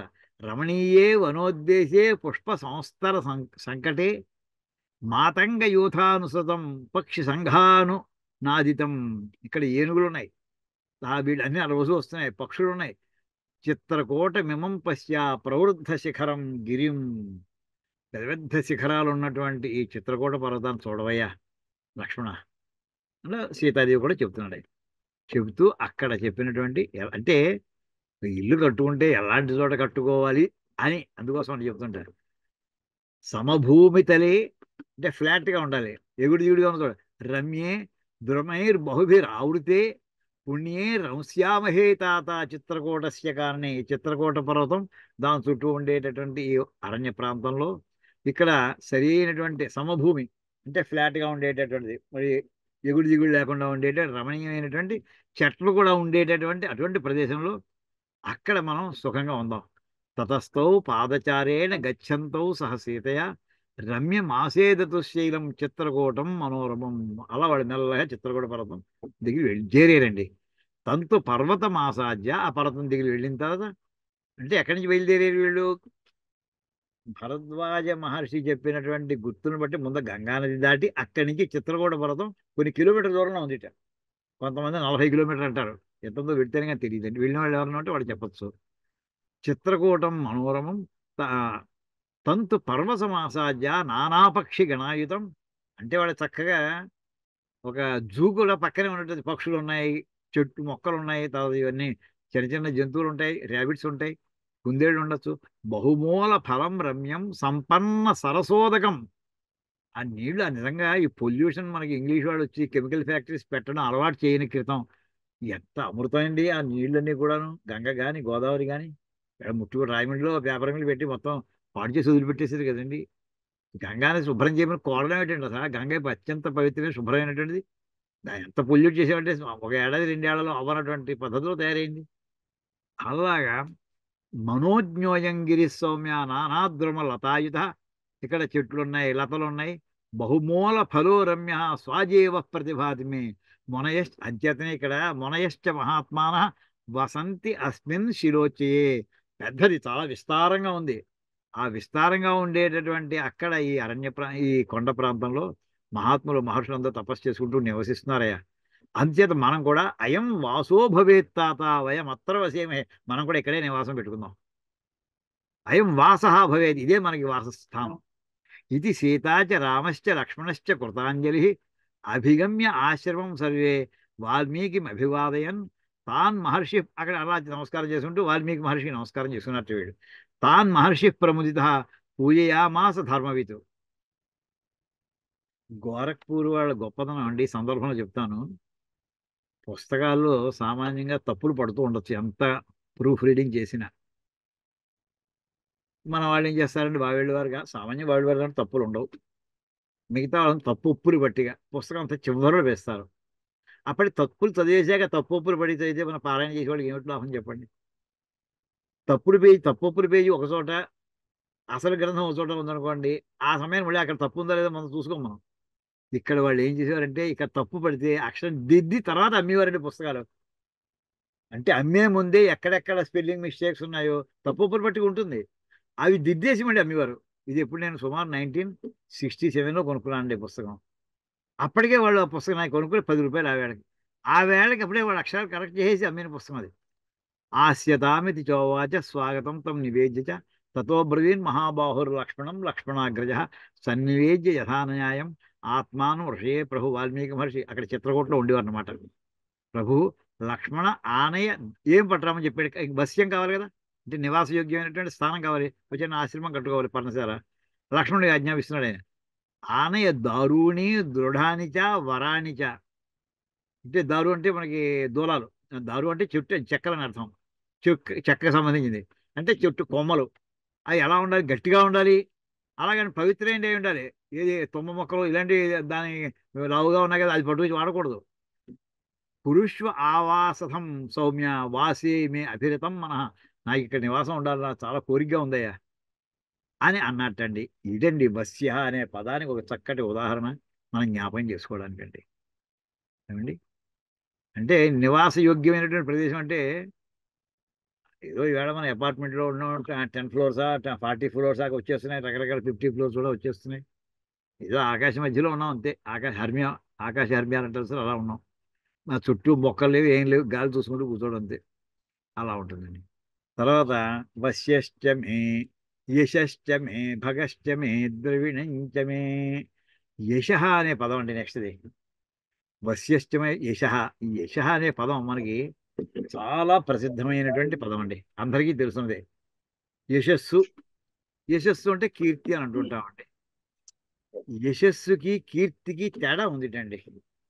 చాలా ఉదాహరణలు దొరికాయి, కొన్నే తీసుకున్నాను. అసలు ఈ మాట మొట్టమొదట ప్రారంభిస్తూనే ఎక్కడ లభిస్తుంది తెలుసునండి, ఉపనిషత్తులో ప్రవేశిస్తుండగా మొట్టమొదటి పదంలో వచ్చేస్తుందండి. మొట్టమొదటి పదం తైత్రీయ ఉపనిషత్తు ప్రారంభిస్తూనే అక్కడ మొట్టమొదటి మనం శన్నో మిత్ర మన శంచమేమ యశమే ముందర పేర అనువాకం చెప్పుకున్నాం అండి. మంత్రపాఠం శాంతి మంత్రం చెప్పుకున్నాం, అయిపోయింది. అత శేక్షాం వ్యాఖ్యాస్యామ వర్ణస్వర మాత్రాబలం సామసంతాన ఇత్యుక్తీక్షాధ్యాయ అని చెప్పి ఇంకెప్పటి నుంచి శిక్షావళి చెప్పుకుందాం అని అంటూ వెంటనే మొట్టమొదట గురువు గారు పాఠం మనం చెప్పుకున్నాం కదండి. పాఠం ప్రారంభించే ముందు నమస్కారం పెట్టుకున్నాడు అందరికీ కూడా. ఆఖరి మన పాఠం అయిపోయింది కూడా మనం నమస్కారం పెట్టారు, కృతజ్ఞత దోషం రాకుండా ఉండాలి, అది కూడా చెప్పుకున్నాం మనం. మొట్టమొదటి గురుగారు మాట్లాడుతున్న మాట ఏమిటి తెలుసా అండి, అరే అబ్బాయి చదువు ప్రారంభిస్తున్నాం మనం, స్టార్ట్ 3, 2, 1, 0 అన్నాడండి. ఓం సహ నౌ యశ. అదేండి మొట్టమొదటి మాట. సహ నౌ యశ, మన ఇద్దరికి యశస్సు కలుగుగాక. ఇంకా కార్యక్రమం ప్రారంభించలేదు, పని పూర్తవలేదు, పాఠం అవ్వలేదు, ఒక లెసన్ కూడా అవ్వలేదు. కీర్తి కలుగుగాక అంటూ ప్రారంభిస్తాను. అంటే యశ అనే పదం మొట్టమొదటి అక్కడ దానికి కనిపిస్తుందండి. అయితే దీనికి అర్థం ఏం చెప్పారు, భాష్యం ఏం రాశారు దీనికి, ఆ వాక్యం చూద్దామండి. కీర్తి కలుగుగా అంటే ఉరికే కొలేసా, దాని రకాల అంతరార్థం ఏముందా అది చెప్తున్నాండి.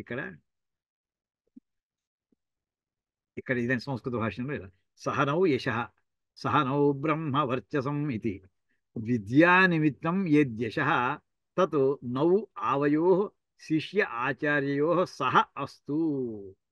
మన ఇద్దరికి దేనికి కీర్తి, విద్యా నిమిత్తమైనటువంటిది. బాగా పాఠం చెప్పాడయ్యా ఆయన అని నాకు, బాగా చదువుకున్నాడండి ఆయన దగ్గర ఇతను అని ఈ విద్యార్థికి. విద్యా నిమిత్తం యద్యశ, విద్యా కారణంగా ఏ కీర్తి అయితే ఉందో తత్ నౌ అస్మాకం నహ అంటుండదు సరే, అక్కడ నౌ ఆవయో మనిద్దరికీ కూడా, అంటే శిష్య ఆచార్యో సహ అస్తు. అంటే ఇది నా ఒకరికి పేరు వచ్చేయడం కాదు, నీకు కూడా పేరు రావాలి కోరుకుంటున్నాను, శిష్యుడికి ఆచార్యుడికి అని గురువుగారు చెప్తున్నాడు. ఇంకా ఎలాగ చెప్తున్నాడంటే సమ్యక్ అనేన ఉపాసనం అనుష్ఠీయతే ఇది శిష్యస్య యశ. అంటే ఏంటంటే శిష్యుడికి ఎందుకు కీర్తి చెప్పి గురువు గారికి మూలానికి పేరు వస్తుంది తప్ప శిష్యుడికి అంటే ఏంటంటే లేదండి, ఆయన చెప్పినటువంటి సమ్యక్ అనేన ఉపాసనం అనుష్ఠీయతే.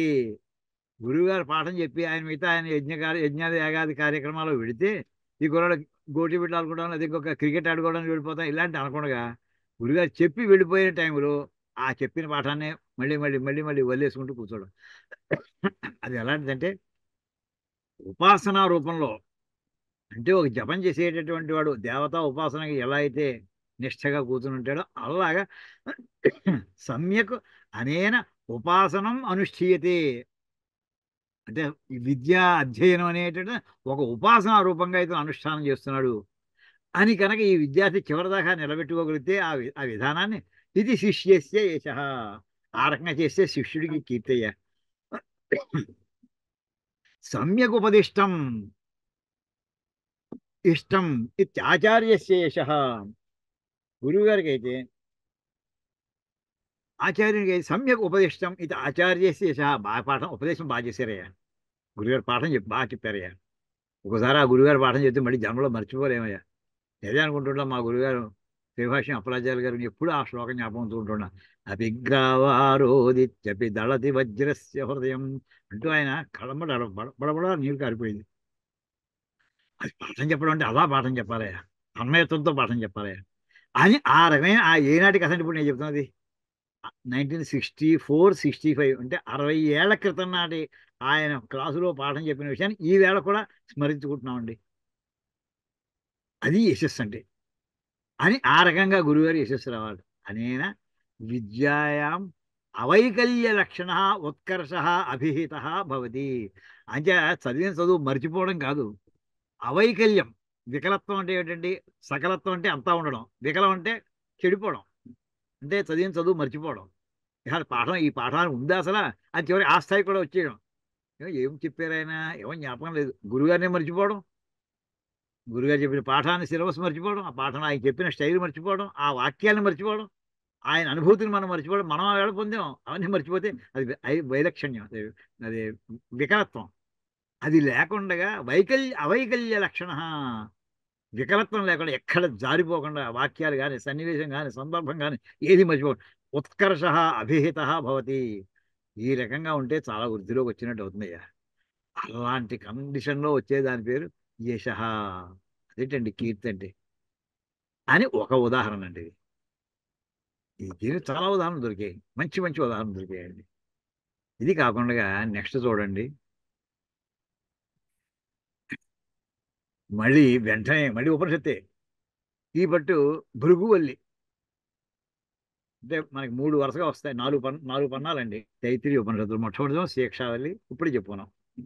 రెండోది ఆనందవల్లి. అందులో అత్యంత ప్రముఖమైన వాక్యం మనం చెప్పుకునే సత్యం జ్ఞానమనంతం బ్రహ్మ, అది రెండో పన్నం అండి, ఒక వాక్యం అందులో. మూడో పన్నం పేరు భృగువల్లి అంటారు. ఆ భృగువల్లిలో భృగు అనేటటువంటి ఒక విద్యార్థి తండ్రి పేరు వరుణుడు. ఈ దేవతా వరుణుడు కాదు, ఒక ఆయన పేరు, ఓ ఋషి పేరు. తతో వై అక్కడ భృగుర్వై వారుణి, వరుణుడు అనేటటువంటి మహర్షి యొక్క పుత్రుడు భృగు అనేవాడు కుర్రాడు ఉన్నాడు అని మనకి ఆ ఉపనిషత్తు ప్రారంభమవుతూ, ఆ తర్వాత కుర్రాడు వెళ్ళి నాకు పరబ్రహ్మ అనే చెప్పు నాన్న అని అడిగితే, అయితే తపస్సు చేయరా అబ్బాయి అన్నట్టు. తపస్సు ఆ బ్రహ్మ విజిజ్ఞాసస్వ, అంతే ఆయన చెప్పాడు, వెళ్ళాడు. 5 స్థాయిలు జరుగుతాయి మొత్తం. అన్నం పరబ్రహ్మం అనుకున్నాడు, తర్వాత ప్రాణం పరబ్రహ్మం అనుకున్నాడు, అలా మనస్సు అనుకున్నాడు, విజ్ఞానం అనుకున్నాడు, ఆనందం. ఇంకా 5ఓసారి వెళ్ళి అడగలేదు. ఇంకా ఆనందంలో మునిగి తేలిపోతున్నాడు అతను. ఇది చెప్పేసిన తర్వాత ఉపనిషత్తులో ఇక్కడ పరబ్రహ్మం ఎక్కడెక్కడ అన్ని పనులు చేస్తుంటాం. ఏమండి, రమణ మహర్షి నడవకుండా ఉంటారా? రమణ మహర్షి పలహారం చేయకుండా ఉంటారా? లేదా రామకృష్ణ పరమహంస ఎప్పుడు పలహారం చేయలేదా? ఉంటారు, వాళ్ళు నడుస్తూనే ఉంటారు. చిన్న చిన్న వాకింగ్ చేసినా చేసి ఉండొచ్చు. ఎన్నో అనేక లౌకికమైన మనం చేసే పనులు కూడా వారు చేసి ఉండొచ్చు. కానీ వారికి మనకి తేడా ఏమిటి? వారు నడుస్తారు, వారు మాట్లాడతారు, ఏమండి, గాలి పీలుస్తారు, గాలి వదిలిపెడతారు. ఇవన్నిట్లోనూ కూడా మనకి చేసేటటువంటి పనుల్లో 2 రకాలుగా వాటిని విభజన చేశారండి. మా మానుష్యమైనటువంటి మనుషులకి సంబంధించినటువంటి కామన్ ఫీచర్స్, బ్రహ్మవేత్త అయినా బ్రహ్మవేత్త కాకపోయినా ఆ ఫీచర్స్ ఉంటాయి ఈ జీవుడు ఈ శరీరాన్ని అంటిపెట్టుకు ఉన్నంతకాలం కూడా అని అంటూ అక్కడ కొన్ని మాటలు వాడారండి. ఏది దేనికి సూచకం అది. క్షేమ ఇది వాచి, ఈ ఉపనిషత్తులోనే వస్తుందండి, ఈ పన్నాల్లోనే వస్తుంది. యోగక్షేమ ఇది ప్రాణాపానయో, కర్మేతి హస్తయో, గతిరితి పాదయో, విముక్తిరితి పాయౌ, ఇది మానుషీ సమాజ్ఞా. పరబ్రహ్మము అంటే మనకి రేరుగా వచ్చే పదాలు కదండి అని చెప్పి ఇది మనుష్యమైనటువంటి పదాలు. మామూలుగా నడుస్తున్నారు, గాలి పీలుస్తున్నారు, గాలి వదిలిపెడుతున్నారు, ఏమండి, మిగతా మల విసర్జన చేస్తారు. ఇవన్నీ మామూలు మనుషులకు సంబంధించినటువంటి క్రియలు ఇవి. వీటన్నిటిలో కూడా ఎక్కడెక్కడ పరబ్రహ్మం అక్కడ అందరూ చెప్పడం జరిగింది. ఇంకా దైవీ లక్షణాలు ఏమిటయ్యా? దేవతా లక్షణాలు ఎక్కడైనా ఉన్నాయా? అందులో పరబ్రహ్మం ఎక్కడైనా ఉందా? ఉంది. ఎక్కడ? అక్కడ అథ దైవీ తృప్తిరితి వృష్టౌ బలమితి విద్యుతి యశ ఇతి పశుషు. ఇక్కడ యశ అనే పదం వస్తుంది, దానికోసం ఇది సెలెక్ట్ చేస్తున్నాం. యశ ఇతి పశుషు జ్యోతిరితి నక్షత్రేషు అని అక్కడి నుంచి నడుస్తుందండి. అథ దైవీ అంటే దైవీ శక్తులతో చేసేటటువంటి వర్షం. వర్షం దైవికమైంది, వర్షాధిష్టానది యొక్క. బలమితి విద్యుతి, ఆకాశంలో మెరుపులు వస్తుంటాయి. విద్యుత్ అంటే మెరుపులు అండి, అందులో బలం ఉంది. యశ ఇతి పశుషు, వీటన్నిటికీ అధిష్టాన దేవతల్లో వాడు ఏ ఏ రూపాల్లో అక్కడ పరమాత్మ వ్యక్తం అవుతూ ఉంటాడు. పరబ్రహ్మం ఏ రూపంలో అక్కడ మనకు కనిపించేది ఒకటి, దైవీ అంశంలో అక్కడ కనిపించేది ఏమిటి, కనిపించనిది ఏమిటి అని ఇక్కడ దీనికి భాష్యం రాస్తారండి. ఒకసారి అది కూడా చెప్పుకుందాం. అంటే ఉపాసన చేసేటటువంటి వాడు ఇవన్నీ ఎక్కడ ఎంత లోతుగా వెళ్ళారు చూడండి. అసలు మనకి ఓ జీవితకాలం సరిపోదండి వాడు చెప్పిన మాటలు మనం అన్వయించుకోవడానికి. అసలు ప్రజాతిరమృతమానంద ఇత్యుపస్థే సర్వమిత్యాకాశే ఉపాసన అంతరాన్ని విధత్తే. రకరకాల ఉపాసనాన్ని చెప్తున్నాడు. అథ దైవీ ఇత్యాది, ఇందాక మానుషి చెప్పేశాడు, అక్కడ నేను దాని మీద ఎక్కువ వివరణకు వెళ్ళలేదు. అథ మనుష్య అవయవగత పంచ ఉపాస్తి కథనానంతరం దైవీ దేవ శరీరగత ఉపాసనా కథ్యంతే. అంటే మనుష్య అవయవగత, మనుష్యుల శరీరంలో పార్ట్లు ఏవైతే ఉన్నాయో అలా నిన్నే ఐదు చెప్పాడు ఇక్కడ. ఉపాస్తి కథన అనంతరం ఏ ఏ పనులు చేస్తూ ఉంటామో ఆ పనులకి వెనకాల దేనికి సంబంధించినది, దాంట్లో అంతరార్థం ఏమిటి అవన్నీ అక్కడ చెప్పుకున్నామయ్యా. ఇప్పుడు అది చెప్పుకున్న తర్వాత అనంతరం దైవీ దేవ శరీరగత, దేవతాత్మకు సంబంధించినటువంటి ఉపాసనా కథ్యంతే. ఉపాసన ఇక్కడ చెప్పడం జరుగుతున్నాయి. వృష్టి అభిమాని దేవతాయాం, వృష్టి అంటే వర్షం అండి, వర్ష అభిమాన దేవతలో తృప్తి రూపేణ అవస్థితం బ్రహ్మ. ఇక్కడ పరబ్రహ్మ ఆ దేవతా రూపంలో ఎలా ఉంటాడు ఆయన, తృప్తి రూపంలో ఉంటాడండి. భయ సుఖంగా వర్షం కురిసింది. వర్షాలు లేకుండా అనావృష్టి అంటుంటారు సరే, అనావృష్టి లేకుండా 3 దిక్కులు వాడు వర్షం కురిసింది. దుక్కులు అంటుంటారు, దిక్కు అంటుంటారు, దిక్కు కాదు దుక్కి. దుక్కి అంటే మామూలుగా పొలంలో నాగలితో లాగుతూ ఉంటే 5-6 అంగుళాలు గొయ్యి ఏర్పడుతూ 2 పక్కలకి మట్టి పక్కకి జరిగిపోతుంది, దాన్ని దుక్కి అంటారు. అలా శుభ్రంగా అది నిండిపోయిందంటే బాగా పుష్టిగా పడదు, 3 దిక్కులు అని అంటుంటారు. అలాగా ఇది తృప్తి రూపేణ అవస్థితం బ్రహ్మ. వర్షంలో అది ఆనందం కలిగిస్తుంది, తృప్తిని కలిగిస్తుందండి.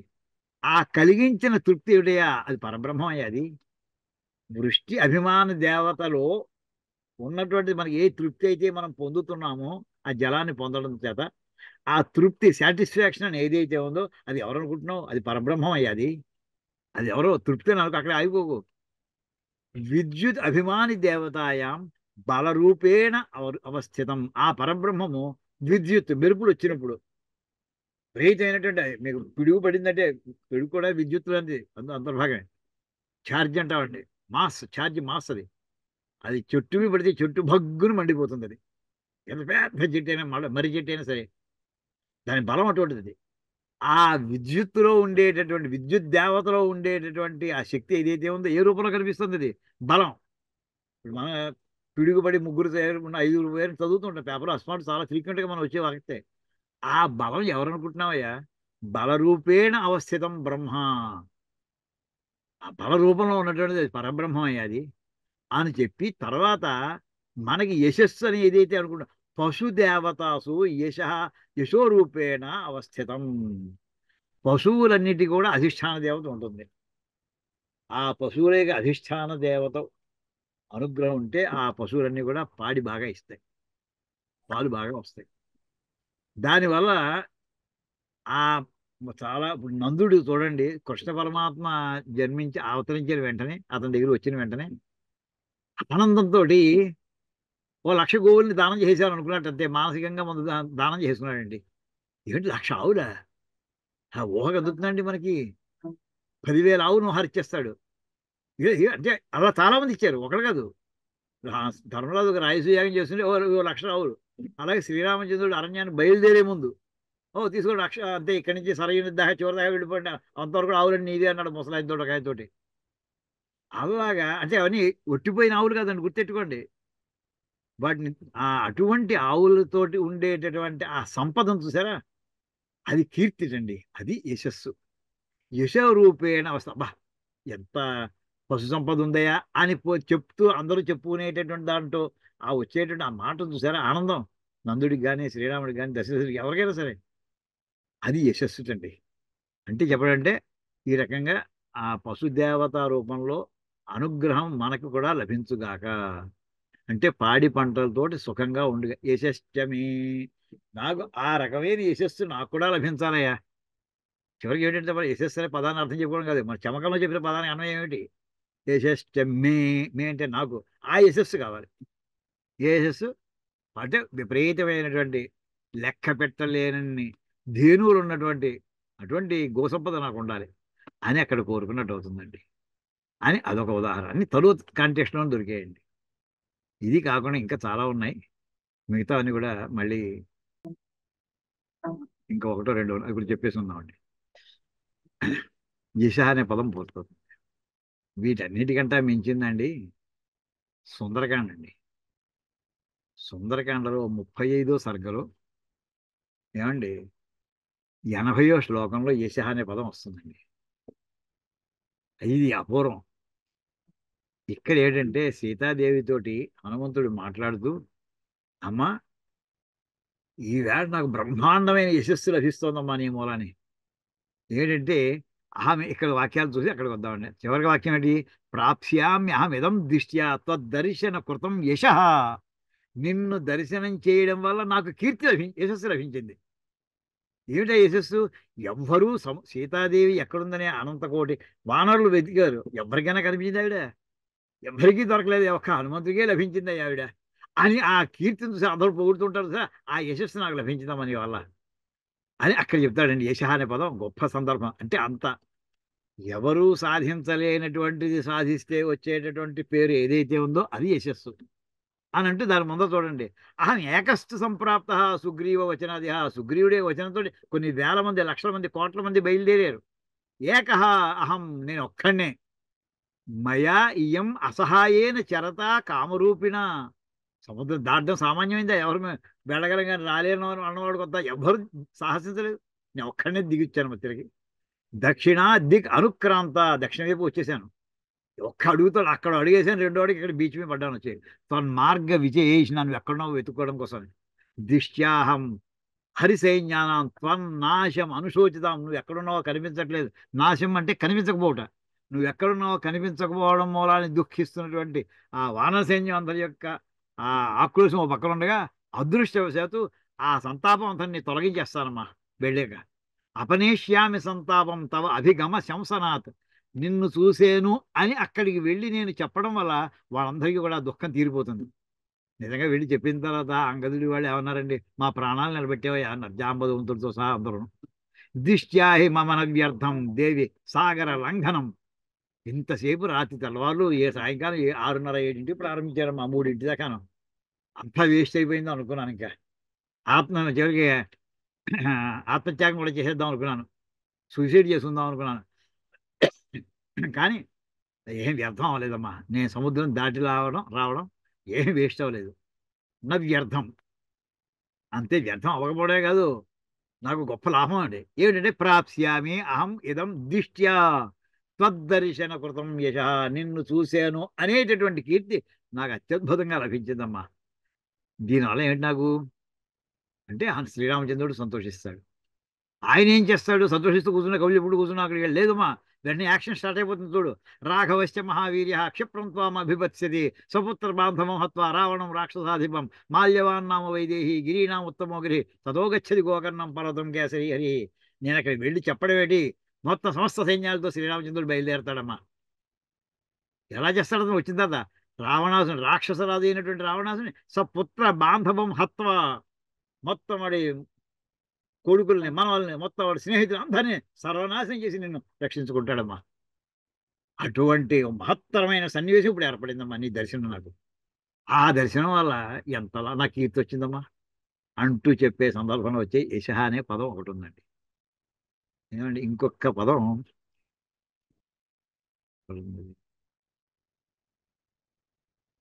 ఆ, ఇంకొకటి ఉందండి, అది కూడా చూద్దాం.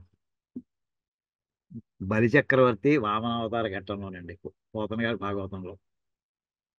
అందులో యశ అనే పదం. ఇవన్నీ చాలా రత్నాలు లాంటి పద్యాలు శ్లోకాలు అండి. కారే రాజులు రాజ్యముల్ గలుగవే గర్వోన్నతిన్ పొందరే వారేరి సిరి మూటగట్టుగని పోవంజాలిరే భూమిపై పేరైనంగలదే శివి ప్రముఖులన్ ప్రీతిన్ యశకాములై ఈరే కూర్కులు వారలన్ మరజిరే ఇక్కాలమున్ భార్గవ. బలిచక్రవర్తి శుక్రాచార్యుడితో చెప్పేటటువంటి మాటలో ఏషః అనే పదం వాడతాడండి. ఏమయ్యా ఇంతమంది రాజులు పుట్టలేదంటావా? వాళ్ళే రాజులు కాదా? అనేక మంది రాజులు పుట్టారు. రాజ్యాలు లేవా? అనేక రాజ్యాలు ఉన్నాయి. వాళ్ళందరూ వాళ్ళ కాలంలో చాలా గొప్ప కీర్తి ప్రతిష్టలు పొందలేదా? పొందారు. కానీ ఎవరికి వెళ్ళిన తర్వాత వాళ్ళు ఎవరి పేరు ఏమైనా జ్ఞాపకం ఉందా ఈ వేళకి? వారు ఏరి సిరి మూట కట్టుకుని వాళ్ళు వెళ్ళిపోయేప్పుడైనా డబ్బు ఏమైనా పట్టుకెళ్ళారు స్వర్గలోకానికి అనుకో చోట, కానీ ఏం పట్టుకెళ్ళారు.